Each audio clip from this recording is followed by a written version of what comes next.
ಇನ್ನು ಭಯೋತ್ಪಾದನೆಯನ್ನ ಪಕ್ಷಾತೀತವಾಗಿ ಖಂಡಿಸಬೇಕು. ರಾಜಕಾರಣಿಗಳು ಎಲ್ಲರೂ ಕೂಡ ಇದನ್ನ ಒಂದು ರೀತಿಯಲ್ಲಿ ಪಕ್ಷಾತೀತವಾಗಿ ಖಂಡಿಸುವಂತ ಕೆಲಸವನ್ನ ಮಾಡಬೇಕು ಅಂತ ಹೇಳಿ ಬಾಳೆಹೊನ್ನೂರು ಶ್ರೀಗಳು ಕಿವಿ ಮಾತನ್ನು ಹೇಳಿದ್ದಾರೆ ರಾಜಕಾರಣಿಗಳಿಗೆ.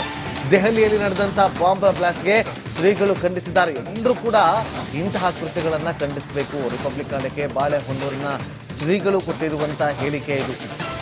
ಶ್ರೀ ಜಗದ್ಗುರು ರಂಭಾಪುರಿ ವೀರಸಿಂಹಾಸನ ಮಹಾಸಂಸ್ಥಾನದ ಪೀಠದ ಡಾಕ್ಟರ್ ವೀರಸೋಮೇಶ್ವರ ಶಿವಾಚಾರ್ಯ ಅವರು ಕೊಟ್ಟಿರುವಂತಹ ಹೇಳಿಕೆ. ಇತ್ತೀಚಿನ ದಿನಗಳಲ್ಲಿ ಭಾರತ ದೇಶ ಸೇರಿದಂತೆ ಹೊರ ದೇಶಗಳಲ್ಲಿ ಇಂತಹ ಭಯೋತ್ಪಾದಕ ಕೃತ್ಯಗಳು ಹೆಚ್ಚಾಗಿದೆ. ಇಂತಹ ಘೋರ ಘಟನೆಗಳು ಎಲ್ಲರೂ ಕೂಡ ಪಕ್ಷಾತೀತವಾಗಿ ಜಾತ್ಯತೀತವಾಗಿ ಖಂಡಿಸಬೇಕು. ಕೇಂದ್ರ ಸರ್ಕಾರ ಇಂತಹ ಕೃತ್ಯಗಳಿಗೆ ಕಡಿವಾಣವನ್ನು ಹಾಕಬೇಕು ಕೆಲಸ ಮಾಡ್ತಾ ಇದೆ. ಅದಕ್ಕೆ ಎಲ್ಲರೂ ಕೂಡ ಬೆಂಬಲವನ್ನು ಕೊಡಬೇಕು ಅಂತ ಹೇಳಿದ್ದಾರೆ. ರಾಜಧಾನಿ ದೆಹಲಿಯ ಕೆಂಪು ಕೋಟೆಯಲ್ಲಿ ನಡೆದಂತ ಬಾಂಬ್ ಬ್ಲಾಸ್ಟ್ ಇಂದ ಇಡೀ ದೇಶವೇ ಬೆಚ್ಚಬಿದ್ದ ಅಂತ ಹೇಳ್ಬೋದು. ಈಗಾಗಲೇ ಇಂಥ ಘಟನೆಯನ್ನ ಈಗಾಗಲೇ ರಂಭಾಪುರಿ ಜಗದ್ಗುರುಗಳು ಮೊದಲಿಂದಲೇ ಖಂಡಿಸ್ತಾ ಬಂದಿದ್ದಾರೆ. ಅವ್ರು ನಮ್ಮ ಜೊತೆ ಇದ್ದಾರೆ. ಆ ಪೂಜ್ಯರೇ, ಏನಿವ ದೇಶದಲ್ಲಿ ಘಟನೆ ಆಯಿತು, ಸುಮಾರು 13-14 ಜನ ಡೆತ್ ಆದರು. ಎಲ್ಲರೂ ಡಾಕ್ಟರ್ ಇದ್ರು, ಡಾಕ್ಟರ್ಗಳಿಂದ ಕೃತ್ಯ ಮಾಡ್ರ, ಡಾಕ್ಟರ್ ಜೀವ ಉಳಿಸೋರೆ ಜೀವ ತೆಗೆಯಂತ ಕೆಲಸ ದೇಶದಲ್ಲಿ ಆಯ್ತು. ಏನು ಹೇಳ್ತೀರಿ ಅಪ್ಪ? ಇವತ್ತು ಭಾರತ ದೇಶ ಮೊದಲುಗೊಂಡು ಬೇರೆ ಬೇರೆ ದೇಶ ವಿದೇಶಗಳಲ್ಲಿಯೂ ಕೂಡ ಇಂಥ ಭಯೋತ್ಪಾದಕರ ಕೃತ್ಯ ಇತ್ತೀಚಿನ ದಿನಗಳಲ್ಲಿ ಭಾಳಷ್ಟು ಬೆಳೀತಾ ಇದೆ. ಬಹುಶಃ ಇವತ್ತು ಕೆಲವು ಜನ ಇಂಥ ನೀಚ ಕೃತ್ಯ ಮಾಡ್ತಾ ಇರುವುದನ್ನು ಪಕ್ಷಾತೀತವಾಗಿ ಮತ್ತು ಜಾತ್ಯತೀತವಾಗಿ ಎಲ್ಲರೂ ಕೂಡ ಖಂಡಿಸಬೇಕಾದದ್ದು ಅವಶ್ಯಕತೆ ಇದೆ. ಇವತ್ತು ಪ್ರಜ್ಞಾವಂತರಂಥ ಜನರೇ ಇಂಥ ಭಯೋತ್ಪಾದನೆ ಕೃತ್ಯಗಳಿಗೆ ಒಂದು ಪ್ರೋತ್ಸಾಹ ಕೊಡ್ತಾ ಇರುವುದನ್ನು ನೋಡಿದರೆ ಭಾಳಷ್ಟು ಖೇದ ಅನ್ನಿಸ್ತಾ ಇದೆ. ನವದೆಹಲಿಯಲ್ಲಿ ಕೆಂಪು ಕೋಟೆ ಸಮೀಪದಲ್ಲಿ ಏನು ಒಂದು ಬ್ಲಾಸ್ಟ್ ಆಗಿದೆ, ಬಹುಶಃ ಅದನ್ನು ಮಾಡಿದಂಥವರು ಎಲ್ಲ ಡಾಕ್ಟರ್ಗಳೇ ಅದರಲ್ಲಿದ್ದಾರೆ. ಅಂಥ ಪ್ರಜ್ಞಾವಂತ ಜನಾಂಗವೂ ಕೂಡ ಇಂಥ ಭಯೋತ್ಪಾದನೆ ಮೂಲಕ ಜೀವ ಸಂಕುಲಕ್ಕೆ ಒಂದು ನಾಶವನ್ನು ಉಂಟು ಮಾಡುವಂಥ ಕೆಲಸ ಮಾಡ್ತಾ ಇರುವಂಥದ್ದು ಎಲ್ಲರೂ ಕೂಡ ಈಗಾಗಲೇ ಖಂಡಿಸಿದ್ದಾರೆ. ಮತ್ತು ಆ ಭಯೋತ್ಪಾದಕರ ಆ ಶಕ್ತಿಯನ್ನು ಸಂಪೂರ್ಣವಾಗಿ ಸದೆಬಡಿಲಿಕ್ಕೆ ಕೇಂದ್ರ ಸರ್ಕಾರ ಕಟಿಬದ್ಧವಾಗಿದೆ. ಮತ್ತು ಎಲ್ಲ ರಾಜ್ಯಗಳಲ್ಲಿಯೂ ಕೂಡ ಏನು ಅವರು ಕೂಡ ಇಂಥ ಒಂದು ಉಗ್ರ ಕ್ರಮ ಕೈಗೊಂಡು ನಾಡಿನಲ್ಲಿ ಶಾಂತಿ ಮತ್ತು ನೆಮ್ಮದಿಯನ್ನು ಉಂಟು ಮಾಡಬೇಕಾಗಿದೆ. ಯಾರೋ ಮಾಡಿದ ತಪ್ಪಿಗೆ ಯಾರೋ ಅಮಾಯಕರು ಪ್ರಾಣವನ್ನು ತೆತ್ತಂಥ ನೋವು ಇವತ್ತು ನಮ್ಮೆಲ್ಲರನ್ನು ಕಾಡ್ತಾ ಇದೆ. ಮುಂದೆ ಇಂಥ ಘೋರ ಕೃತ್ಯಗಳು ನಡೆಯಲಾರದಂತೆ ಸರ್ಕಾರ ಇನ್ನಷ್ಟು ಕಟ್ಟೆಚ್ಚರ ವಹಿಸಿ ತಪ್ಪಿತಸ್ಥರಿಗೆ ಕಠಿಣವಾದಂಥ ಶಿಕ್ಷೆಯನ್ನು ತಕ್ಷಣದಲ್ಲಿ ಕೊಡಬೇಕು ಅಂತೇಳಿ ಆಗ್ರಹ ಮಾಡ್ತಾ ಇದ್ದೇವೆ. ಈಗಾಗಲೇ ಅಂದ್ರೆ ಅವ್ರು ವೈದ್ಯರಂದ್ರೆ ಜೀವ ಉಳಿಸಬೇಕು, ಎಲ್ಲೋ ಒಂದು ಕಡೆ ಜೀವ ಉಳಿಸರೆ ಜೀವ ತೆಗೆಯಂತ ಕೆಲಸ ಮಾಡಿದ್ದಾರೆ.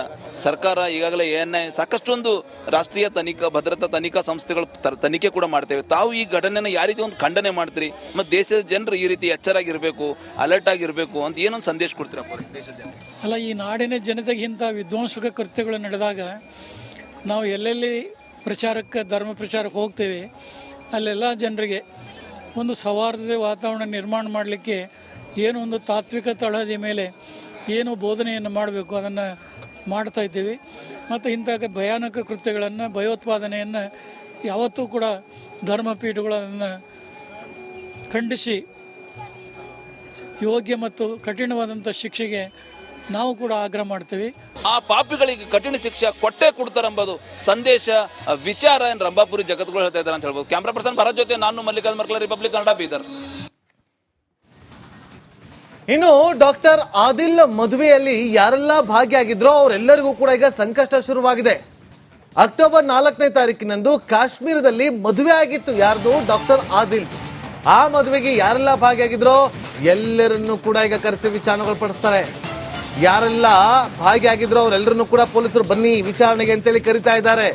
ಮದುವೆಗಾಗಿ ರಜೆ ಹಾಕಿ ಕಾಶ್ಮೀರಕ್ಕೆ ಹೋಗಿದ್ದ ಆದಿಲ್ ರಾಥರ್ ಈ ಮದುವೆಯಲ್ಲಿ ಭಾಗಿಯಾಗಿದ್ದಂತ ಆಸ್ಪತ್ರೆಯ ಕೆಲ ಸಿಬ್ಬಂದಿ ಕಾಶ್ಮೀರಕ್ಕೆ ಹೋಗಿದ್ದಂತ ಪ್ರತಿಯೊಬ್ಬರ ಪಟ್ಟಿಯನ್ನ ಸಿದ್ಧ ಮಾಡಿಕೊಂಡಿದ್ದಾರೆ ಪೊಲೀಸರು.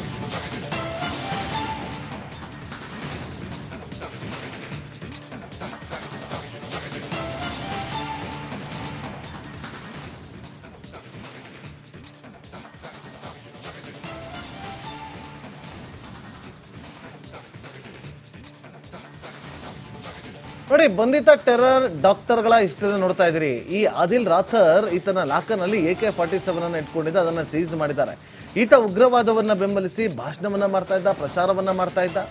ಜೈಷ್ ಉಗ್ರ ಸಂಘಟನೆಗೆ ಬೆಂಬಲವನ್ನ ಕೊಡಿ ಅಂತೇಳಿ ಈತ ಹಲವು ಬಾರಿ ರಿಕ್ವೆಸ್ಟ್ ಅನ್ನು ಕೂಡ ಮಾಡ್ಕೊಳ್ತಾ ಇದ್ದ. ಈತ ಉತ್ತರ ಪ್ರದೇಶದ ವೈದ್ಯನಾಗಿದ್ದ. ಈತನ ಲಾಕರ್ ಚೆಕ್ ಮಾಡಿದಾಗನೇ AK-47 ಸೀಸ್ ಆಗೋದು.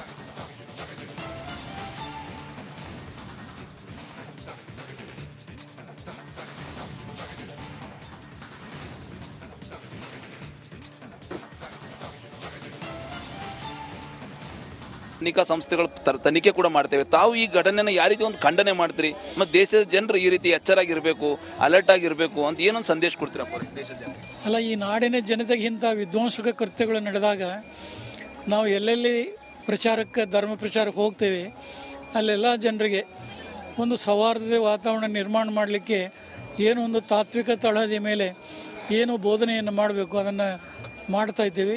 ಮತ್ತು ಇಂಥ ಭಯಾನಕ ಕೃತ್ಯಗಳನ್ನು, ಭಯೋತ್ಪಾದನೆಯನ್ನು ಯಾವತ್ತೂ ಕೂಡ ಧರ್ಮಪೀಠಗಳು ಅದನ್ನು ಖಂಡಿಸಿ ಯೋಗ್ಯ ಮತ್ತು ಕಠಿಣವಾದಂಥ ಶಿಕ್ಷೆಗೆ ನಾವು ಕೂಡ ಆಗ್ರಹ ಮಾಡ್ತೀವಿ. ಆ ಪಾಪಿಗಳಿಗೆ ಕಠಿಣ ಶಿಕ್ಷೆ ಕೊಟ್ಟೇ ಕೊಡ್ತಾರೆಂಬುದು ಸಂದೇಶ, ವಿಚಾರ ಏನು ರಂಭಾಪುರಿ ಜಗದ್ಗುರು ಹೇಳ್ತಾ ಇದ್ದಾರೆ ಅಂತ ಹೇಳ್ಬೋದು. ಕ್ಯಾಮ್ರಾ ಪರ್ಸನ್ ಭರತ್ ಜೊತೆ ನಾನು ಮಲ್ಲಿಕಾರ್ಜುನ ಮರ್ಕಲ, ರಿಪಬ್ಲಿಕ್ ಕನ್ನಡ, ಬೀದರ್. ಇನ್ನು ಡಾಕ್ಟರ್ ಆದಿಲ್ ಮದುವೆಯಲ್ಲಿ ಯಾರೆಲ್ಲ ಭಾಗಿಯಾಗಿದ್ರೋ ಅವರೆಲ್ಲರಿಗೂ ಕೂಡ ಈಗ ಸಂಕಷ್ಟ ಶುರುವಾಗಿದೆ. ಅಕ್ಟೋಬರ್ 4ನೇ ತಾರೀಕಿನಂದು ಕಾಶ್ಮೀರದಲ್ಲಿ ಮದುವೆ ಆಗಿತ್ತು. ಯಾರ್ದು? ಡಾಕ್ಟರ್ ಆದಿಲ್. ಆ ಮದುವೆಗೆ ಯಾರೆಲ್ಲ ಭಾಗಿಯಾಗಿದ್ರೋ ಎಲ್ಲರನ್ನು ಕೂಡ ಈಗ ಕರೆಸಿ ವಿಚಾರಣೆಗಳು ಪಡಿಸ್ತಾರೆ. ಯಾರೆಲ್ಲ ಭಾಗಿಯಾಗಿದ್ರೋ ಅವರೆಲ್ಲರನ್ನು ಕೂಡ ಪೊಲೀಸರು ಬನ್ನಿ ವಿಚಾರಣೆಗೆ ಅಂತೇಳಿ ಕರೀತಾ ಇದ್ದಾರೆ. ಮದುವೆಗಾಗಿ ರಜೆ ಹಾಕಿ ಕಾಶ್ಮೀರಕ್ಕೆ ಹೋಗಿದ್ದ ಆದಿಲ್ ರಾಥರ್ ಈ ಮದುವೆಯಲ್ಲಿ ಭಾಗಿಯಾಗಿದ್ದಂತ ಆಸ್ಪತ್ರೆಯ ಕೆಲ ಸಿಬ್ಬಂದಿ ಕಾಶ್ಮೀರಕ್ಕೆ ಹೋಗಿದ್ದಂತ ಪ್ರತಿಯೊಬ್ಬರ ಪಟ್ಟಿಯನ್ನ ಸಿದ್ಧ ಮಾಡಿಕೊಂಡಿದ್ದಾರೆ ಪೊಲೀಸರು.